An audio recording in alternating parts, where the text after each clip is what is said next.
Have you ever wondered about the rich tapestry of history that makes up the African country of Angola?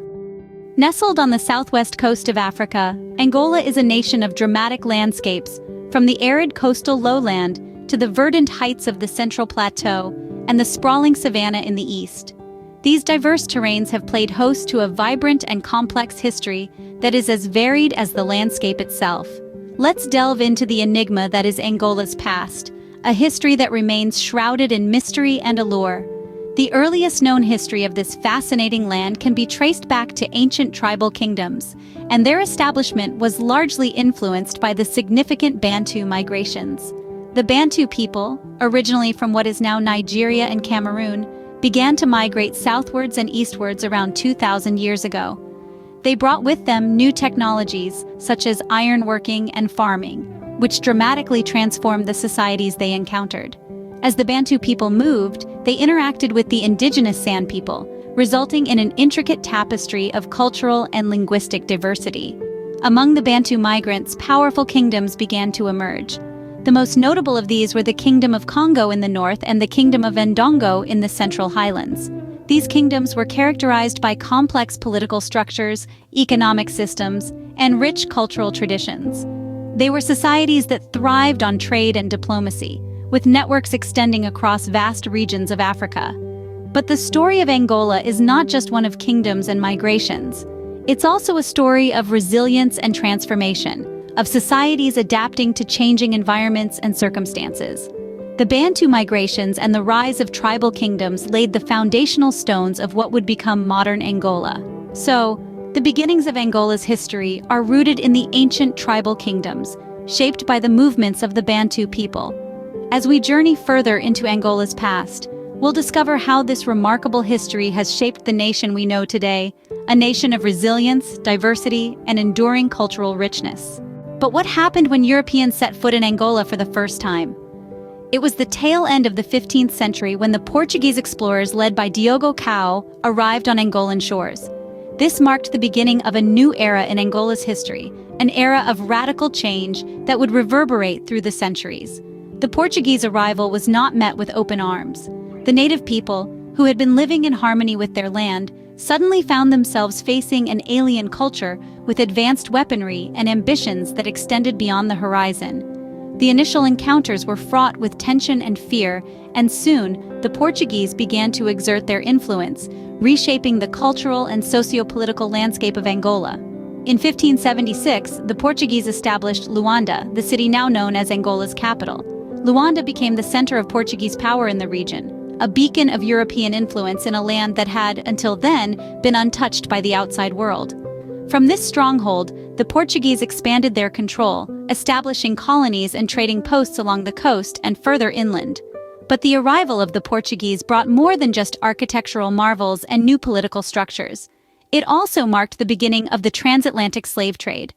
The Portuguese, driven by a thirst for wealth and power, exploited the native population, exporting countless Angolans to the Americas. This brutal trade in human lives would continue for centuries, leaving a deep scar on Angola's psyche. However, the Portuguese influence wasn't entirely negative. They also brought with them their language, religion, and other facets of their culture, elements of which have become an integral part of Angola's identity today.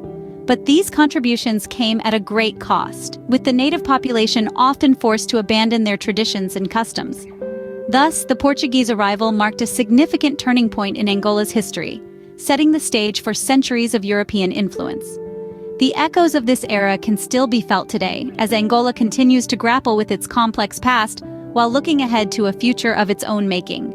But how did Angola break free from the shackles of colonial rule? The answer lies in the mid-20th century, an era marked by an intense struggle for independence. As the 1950s dawned, the winds of change began to stir across Angola. The seeds of rebellion were sown, leading to an uprising that would set the stage for the nation's fight for freedom. This uprising wasn't a sudden outburst, but a culmination of years of discontent, resentment, and a burning desire for self-governance. It was a clear signal to the Portuguese colonizers that the Angolan spirit was not to be tamed. The uprising of the 1950s was a watershed moment, leading to the formation of the liberation movements that would play a pivotal role in the struggle for independence. These movements were not just political organizations, but representations of the collective will of the Angolan people. They were the embodiment of a nation's yearning for freedom, a manifestation of the belief that the Angolan destiny should be in Angolan hands. The most notable of these movements were the Popular Movement for the Liberation of Angola, the National Front for the Liberation of Angola, and the National Union for the Total Independence of Angola. Each with their own ideologies and strategies, these movements were united by a common objective: to liberate Angola from the clutches of colonial rule. The struggle for independence entered a new phase in 1961 with the start of the War of Independence. This was not a conventional war, but a war of attrition, a war of wills. It was a brutal and protracted conflict that lasted for more than a decade, but the Angolan resolve remained unbroken. Despite the odds, the Angolan spirit of resistance stood firm, fueled by a relentless pursuit of freedom. Indeed, the fight for freedom was a long and bloody struggle, but Angola's determination for autonomy was unyielding. It's a testament to the resilience of a nation that refused to bow down, a nation that chose to fight rather than to live under the shadow of oppression. So, Angola had finally gained independence, but was it the end of their struggles? Not quite. Independence was just the prelude to a brutal civil war that would span nearly 3 decades, from 1975 to 2002. The newly independent Angola found itself in the throes of a power struggle among 3 major factions: the People's Movement for the Liberation of Angola, MPLA, the National Union for the Total Independence of Angola, UNITA, and the National Front for the Liberation of Angola, FNLA. Each of these factions was backed by different international powers, making the conflict not just a civil war, but a proxy war in the larger context of the Cold War. At the heart of this conflict was the MPLA, a Marxist-Leninist group that took control of the capital, Luanda, and declared itself the government. The FNLA and UNITA, however, refused to accept MPLA rule and continued to fight. The civil war was a brutal and protracted affair, with periods of intense fighting punctuated by brief, uneasy ceasefires. Finally, in 2002, after the death of UNITA leader Jonas Savimbi, a ceasefire was brokered, marking the end of one of Africa's longest and most devastating civil wars. The country was left ravaged, with its infrastructure in ruins and its people deeply traumatized. But the end of the war opened a new chapter for Angola. The country embarked on a path of reconstruction and economic reform. The government, still led by the MPLA, focused on rebuilding the nation's infrastructure and stabilizing the economy. The efforts bore fruit, and Angola experienced a period of rapid economic growth, driven largely by its vast oil reserves.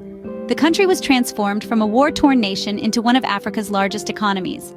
Yet, challenges remain. Poverty is widespread, corruption is rampant, and political freedoms are limited.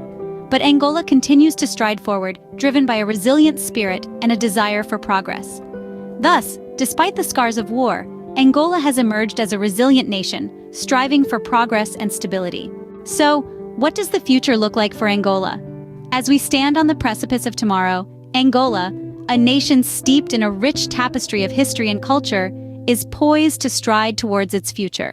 The path ahead is not without its challenges, but the spirit of resilience that has characterized Angola's past is ready to face them.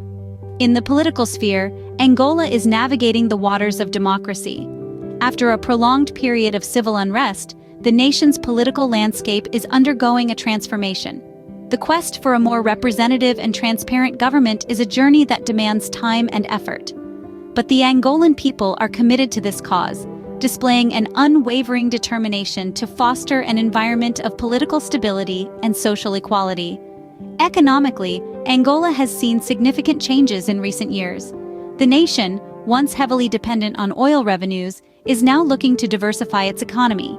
Efforts are underway to bolster sectors such as agriculture, mining, and tourism, creating a more balanced and sustainable economic model. This shift is not without its hurdles, with the need for infrastructure development and foreign investment being key challenges. Yet, the potential for growth is palpable, and there is a sense of optimism in the air. But the true strength of Angola lies in its people. Their resilience in the face of adversity, their determination to shape their own destiny, their passion for their culture, and their thirst for progress are the driving forces behind Angola's journey into the future. It is the Angolan people who will pen the next chapter of their nation's history. The future of Angola is a canvas yet to be painted, a story yet to be written. It is a story of hope, of struggle, of triumph. It is a story that will be etched in the annals of history by the indomitable spirit of the Angolan people. As we close this historical journey, we see Angola, a nation rich in history and culture, standing on the cusp of its future, ready to write its next chapter.